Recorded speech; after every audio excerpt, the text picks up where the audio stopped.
What's going on YouTube? Welcome back to the channel. This is Tyler here. Today we are going to do a quick recap video of a 33 card PSA regular mail day that I ended up getting and just ended up selling through PROBSTEIN. And what I want to do today is something I haven't done with these break videos, is show you the cards themselves, then also show you what they sold for after the fact. I've done that in two different videos previously, but today we have it all in one video just so that I can show you guys what the ROI and the financial impact was. So keep in mind, I did record this video, me looking at the cards whenever I busted them open and kind of guessing at what the cards were going to end up selling for. And then after the fact, I have another segment where I ended up going down and running through the financials of what the cards actually did sell for and how much I actually ended up making on the order and any of the cards that I ended up holding back. So hope you guys liked the video and let me know what you think down below. And I've literally sat on this for about 3 months.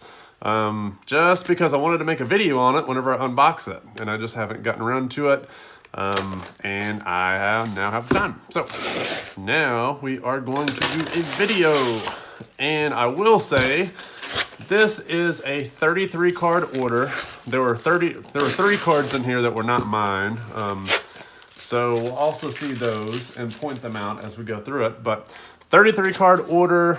As of today, the resale value on this order is about $20,000. It's very similar to the last regular order that I did. We'll go over box number 1, as that's the box we did previously. Interestingly enough, they don't have those boxes that they had in my last regular order that had. It was really fancy. These were like the older boxes. So we'll see what's up with that. But yeah, in terms of resale value, very similar to my last order. The gem rate on this is much worse, I will say that. So I think the gem rate's around 30 to 40%. Again, not many gem mint cards out of 33, which is kind of no bueno. But still some really nice cards, or some big cards in here that we're definitely going to enjoy looking at for sure.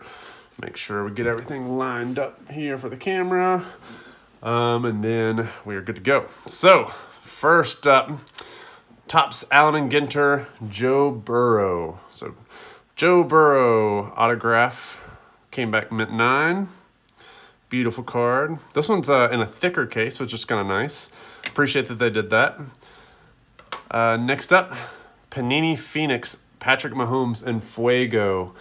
And I sent 2 of these in, and I did not get a gem mint, which is pretty disappointing to me, as everything on these looks really, really clean. This one actually came back an 8. So yeah, I don't think I got the best grader. The grader did not like me this time. But back on track. Panini Contenders, Optic John Morant. Lucky, wow, I cannot talk. Lottery ticket, red cracked ice. All right, say that 5 times fast. PSA 10, beautiful card. John Morant, it's last week of February, and John Morant's kind of been ho-hum. It's kind of been meh. Really meh. And I really wish that he would pick it up so these cards that actually came back gem mint wouldn't be so meh. Panini Select, courtside, PSA 10, John Morant. Beautiful card. This is now 4 figures. Well into 4-figure range. Same thing with this field level Kyler Murray Silver Prism. Came back PSA 10. Pretty good resale value on this right now. Don't think it's in the 4-figure range, but still overall pretty good. Here's a beautiful card. Really not happy that it got an 8. I thought that for sure it was a 9 at least. It does have a corner issue, but didn't think it would be 8 worthy. But it is deemed to be 8 worthy. But this is a flawless auto patch numbered 5 of 5. This is the emerald one, and yeah, I paid a pretty penny for this one. I'm not gonna make anything on this. I'm gonna lose quite a bit on this one actually. Gambled with this, trying to gamble a little bit higher end, and that one did not pay off, and neither did this one. Panini Select Zion Williamson die cut maroon prism. This is Zion maroon prism number 2/175, the die cut version. Came back a 6. I do not see what's wrong with it. Have to inspect it a little bit later. Centering looks to be on point for the most part, which is very difficult for die cuts, and the corners look to be on point. It's got to be some other issue that I'm not seeing there somewhere. Next up, Blue Mosaic, Joe Burrow. This is a order where I bought a bunch of Joe Burrow early on, right before his injury, so kind of got hit a little bit with that. So all the Joe Burrow in here is not going to go very, very well with me. This Blue Mosaic looked flawless to me. Looked flawless, came back at 9. So that one probably not going to do that well on. And then, speaking of flawless, this is a flawless diamond, Fernando Tatis Jr., that I didn't see an issue with, and it also came back a little bit disappointing, coming back at 7. Corners on it look pretty solid, front and back. See the flawless diamond there? Yeah, man, got a tough grader. Speaking of another really, really beautiful card, these cards are very, in my opinion, undergraded. Donruss from Downtown. This is the Super Bowl version, so there's 2 different versions of this card. This one's probably going to go to the PC. Don't really mind what the grade is on this one, just because I'm going to start putting together some nice Mahomes cards for the PC. Luka Doncic, purple, came back in 8. Centering is solid. The surface has maybe 1 or 2 little bubbles on it, but not terrible. Corners and edges look clean. 8. I would have probably given it a 9 at worst, maybe.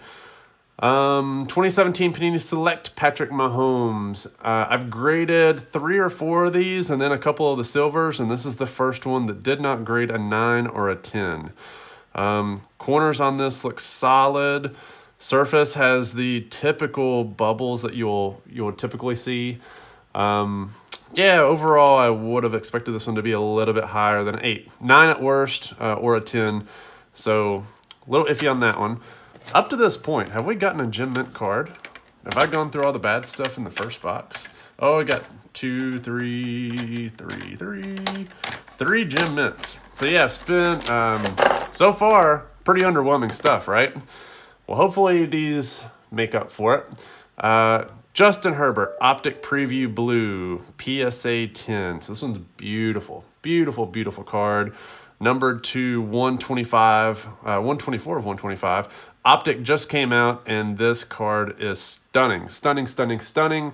I hope that people appreciate these just as much as the regular Optic versions. It seems like regular Optic is selling higher than the preview as of now. I hope that changes because I have this, clearly. Next up, of course, I have a Joe Burrow one. The Joe Burrow one came back at 9, which I'm okay with. And then, whoa, here we go. Talk about a monster. Monster, monster, monster. This by itself is a card that makes me happy regardless of what every other card in the order gets. This one is definitely going into the PC. For those of you who have followed me for the past 2-3 years, I've graded a lot of really cool cards and a lot of really cool Juan Soto cards, including a Triple Threads Auto number 25 PSA 10, several of the update parallels graded PSA 10. Even before the channel started, I had a slew of Bowman Chrome Prospect autographs, base, color, etc., grading all Gem Mint, several pristines there, and I do not have a single one of them anymore. But what I do now is have this Topps 582 Montgomery Club set auto PSA 10, which to my knowledge, we will verify this. This is either a Pop 1 or Pop 2 card. It may be Pop 3. It's 1, 2, or 3. So very, very low pop. There are not many of these out there, mainly because this is a card that usually is very off-centered.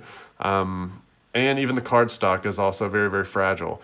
It is a sticker auto. That is the only con, but this is a beautiful card for and what I think is the hottest guy in baseball. It's either him or Tatis is the hottest guy in baseball right now. So very happy with that. That is going into the PC, not to come out until Juan Soto becomes the greatest baseball player of all time, which may or may not happen. And yeah, so there's that. And next up, box 2. Trying to think what to expect actually out of this box. Outside of the receipt.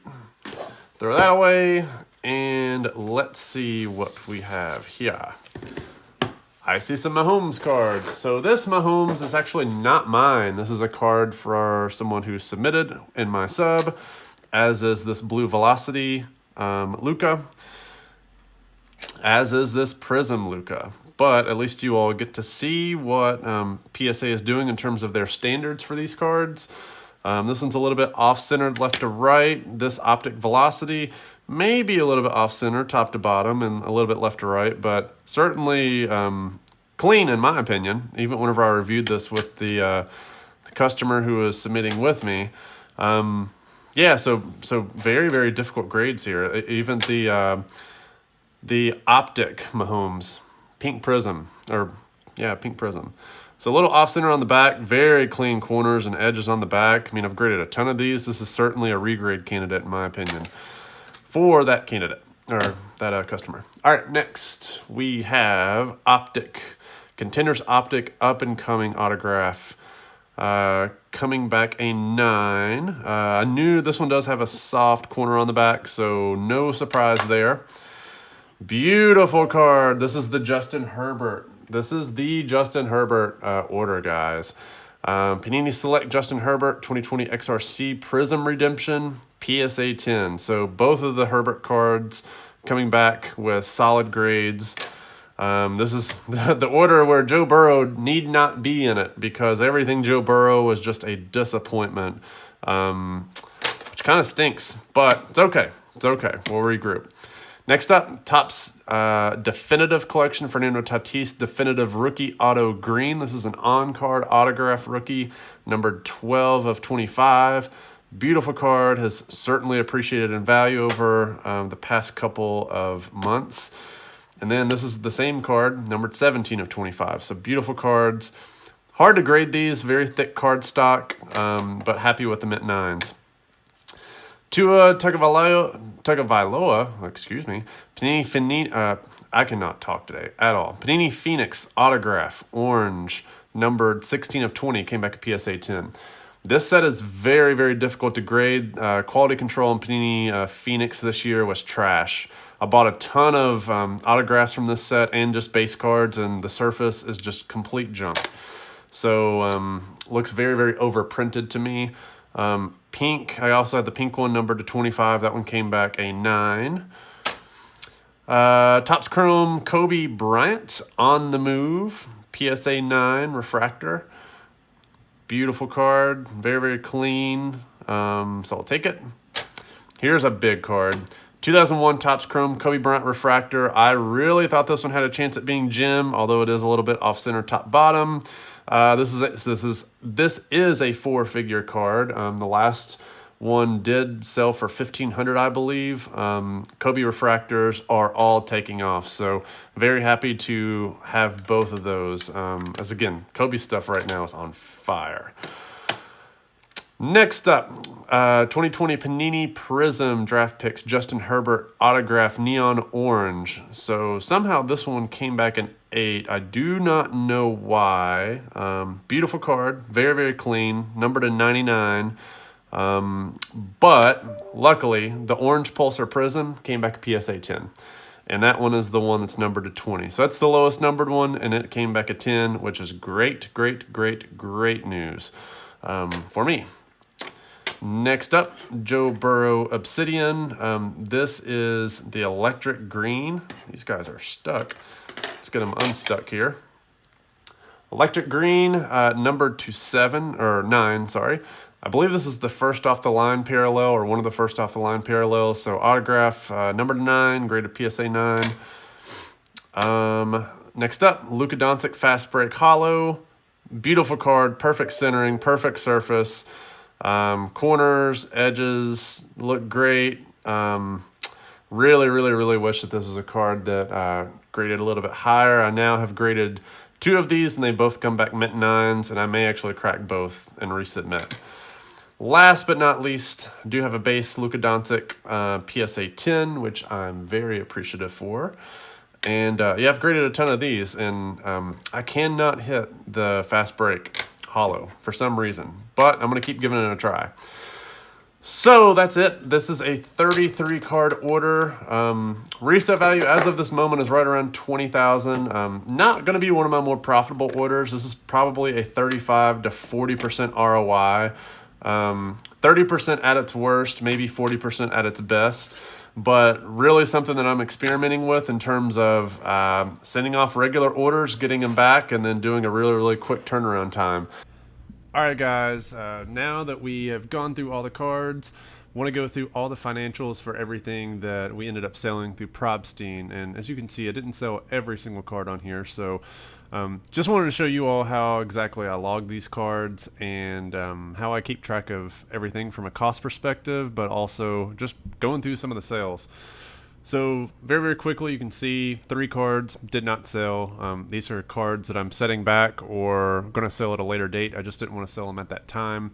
The first one is the huge Juan Soto autograph. I have conservatively here putting $800 in my spreadsheet. I clearly think that I'm going to get more than $800 out of that card. To pop one, I'm probably, if somebody offered me $2,000, I wouldn't even consider it an offer.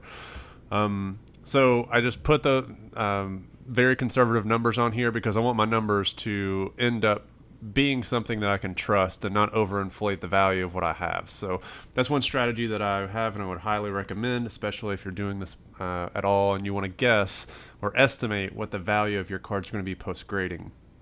So I will always log the cost of my cards here. Now there's 3 cards here at the very end. These are cards I submitted for some different folks. They're not my cards. That's why I don't have them logged. I just have them there just so I can keep track so I know how much that they owe me. But this is the price that I pay for eBay, shipping, and any associated sales tax that comes along with that. Yes, I'm way, way behind on getting my resellers license through eBay. I'm way behind on that, but it is what it is.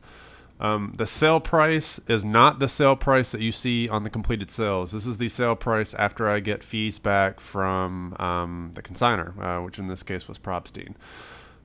So this is all fees taken into consideration, everything, etc. The column that I have over here is before I actually sell my cards, I usually have like an estimate. And this is the estimated value. It's usually right here in this expected column, right? But right before the auction occurs, I like to move this column over here and just sum it up just to see how much of this, how close am I going to be to guessing what the actual value is of this order. So I estimated this is going to be about $20,350, and I'll do the same thing even before the cards get graded. So I have an expected value here based on what I think the card is going to grade, and then once the grades pop over, I'll move this column over here to the right and then put the true expected value in based on what the market value is and do that comparison.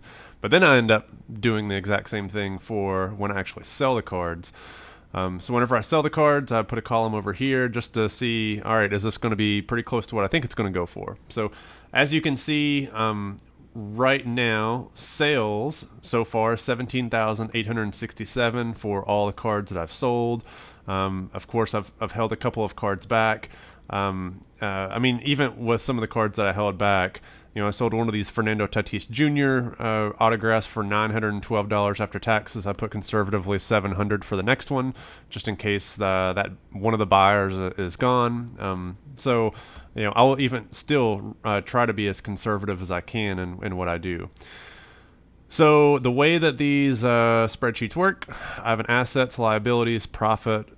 This is really profit including the fees. It's just a old typo that I've just copied and pasted for a couple of years. And then ROI.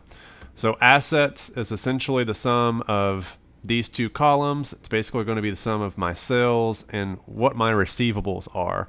So that's really what I'm going to be comparing to this number right here. 20,350 versus 20,367. So this is about as close as I've ever been in terms of guessing how the accuracy of this. Usually I am within plus or minus 5 to 10%. I've had some orders, some very, very big orders go well over what I anticipated, but that's mainly because they ended up grading better than what I anticipated. Usually from once I have the actual grades in hand and I have calculated what the actual expected is, the sales through a consignor are very close to what I end up estimating. Again, I would say probably within plus 3 or minus 5%, and usually it's rarely is it under that. I've had a couple of consignment orders go under what I anticipated, but for the most part, they usually end up doing pretty well. In terms of how I ended up doing on this order overall, so just of the couple of cards that I ended up selling, and just doing a breakdown of what each card did. Optic Blue Preview Parallel ended up losing about $150 on that, but I made up for it with Justin Herbert. You can see at the time that I bought those, Burrow was way ahead of Herbert in terms of sale prices, and then that ended up flipping once Joe Burrow got injured, and Herbert ended up having the year that he had. So, overall, about what I expected, just an opposite outcome, if that makes sense. This select 247. Would have expected that to go a lot higher. This is probably almost a $2,000 card raw, or a little bit less than that. The PSA 8 really, really crushed it. Now, you could say I could pop it out of its holder and sell it raw, or try it with Beckett. Honestly, regrading it with Beckett probably would have been a good idea, but, just want to get out of the card and move on to something else. Maybe that may be something that I need to fix from an efficiency perspective, but, it is what it is. Still made decent money on it after I paid $500 for it. Sold $843. The Luka Purple lost a little over $100 on this because it came back an 8. Again, I was not expecting an 8. Usually, if I get an 8 back, I'm not expecting to do well on it. So that's kind of what it is. This from downtown Patrick Mahomes, that $1,000 actually might be a little bit inflated. I would be probably pretty lucky to get that, but it's definitely going to balance out with the other cards that I have listed on here. The Flawless 7 actually made $25 on that, which is kind of surprising. Mosaic Burrow, Blue Mosaic, lost a lot on that. Again, lost $300. One, it did not grade Gem Mint like I expected, but again, Joe Burrow got hurt, so this order's really, really down because of Joe Burrow. Zion Maroon Prism actually did pretty well in this, considering it came back a 6, mainly because Zion stuff has really taken off since the season started. Joe Burrow patch, again, lost a lot on that, lost $700 on that card. So you can see Joe Burrow really brought this entire order down because I was paying really good prices, and the injury really, really, really hurt the overall resale of this order. And I've had that happen before. I've had that happen in 2018 with Ronald Acuna Jr. I had a ton of rookie logo stuff. Guy got hurt. I had even some 2017 Bowman Chrome stuff. Lots of really good stuff, and he gets hurt, and his values just drop almost 50%. So, and that almost ruined really that year. I mean, that made that year really not that great from an ROI perspective, because I was very heavy into Ronald Acuna Jr. And then he got hurt. But of course now he's killing it, and I wish that I had all that stuff. Kyler Murray Silver Prism did very, very well relative to what I expected. This card had picked up a lot of steam over the past couple of months because it just has. So did really, really well on that. John Morant courtside did really good on that. Not close to what it had been doing, mainly because John Morant's play has fallen off quite a bit. Contenders Optic Lottery Ticket Red Cracked Ice. Was expecting to do a little bit better than this. Luckily, it did come back PSA 10, so I was able to make $100 on it. The Enfuegos, conservatively put $300 a piece, just averaged out. So $600 between the two. They ended up doing about $725. So beat my expectations, but again, I was expecting Gem Mints out of this card. This is a case hit. And it should be a relatively easy grade, but I did not do very well from a grading perspective, so lost a little bit on those. These Joe Burrows actually kind of surprised me a bit. The mini PSA 9 ended up netting me about $50. It's a little bit higher than what I expected. The Doncic Optic PSA 10 after fees about $539. So that one was pretty good, and believe it or not, I believe the Fast Break ended up selling for the exact same price. Hollow, this is not a typo. I had to go back and double check. I was expecting that card to go closer to 1,000. Probably not really 1,000. More like maybe 700 or 800. But really, really disappointed with that. Made $5 at the end of the day. Obsidian Draft Picks, Electric Green. This was Joe Burrow. Again, got injured. This is the first off the line parallel. Now, the way this was listed through PROBSTEIN, it didn't really show that it was first off the line. It didn't show that it was numbered, a very low numbered parallel. So that didn't really help me out. Expected about 400, got a little bit less, but still lost about $100 on it. Really, this is where we start making a little bit of our gains back once we get out of Joe Burrow land and back to Justin Herbert. So this Herbert orange pulsar prism, $442 purchase price, ended up selling for $1290. It was a little bit more than what I expected. And then the neon orange, so this was the orange pulsar prism numbered to 20, neon orange prism PSA 8 numbered to 99. Still made almost $70 on this. A little less than what I expected, but still did pretty good. Then this is a big card. 2001 Topps Chrome Kobe Bryant Refractor. To me, it had a really good shot at being a PSA 10. Came back a PSA 9. PSA 10 would have been a monster. PSA 9 still really helped out with this order big time. Ended up, profiting, almost $1,300 off that one card alone. Chrome on the move Kobe Bryant Refractor. This one was actually listed incorrectly as well. It was listed as a 2008 card and not a 2002. But still, I think most people probably end up seeing it. Expected about $300. There wasn't really one that had sold for a while. It ended up bringing $477, so it's $200 higher than what I expected. So I really like that. This was actually really good from a Tua perspective, because I paid a lot of money for these Tuas, which was a little bit of a mistake, I believe, because at the end of the year, Tua stuff just fell off the face of the earth. So I was actually very, very, very happy with the prices that I got for these Tuas. The pink, I believe, is the one that's numbered to 20. Came back in 9, $609, sold it for $268, so took a beating on that. The orange, I made up for it. The orange was numbered to 25, I believe. PSA 10, paid $378, sold it for $580, so it was a $200 gain. So still came out down on Tua, mainly because Tua's performance was down, but still, overall, I'm actually pretty happy that I ended up getting back as much as I did.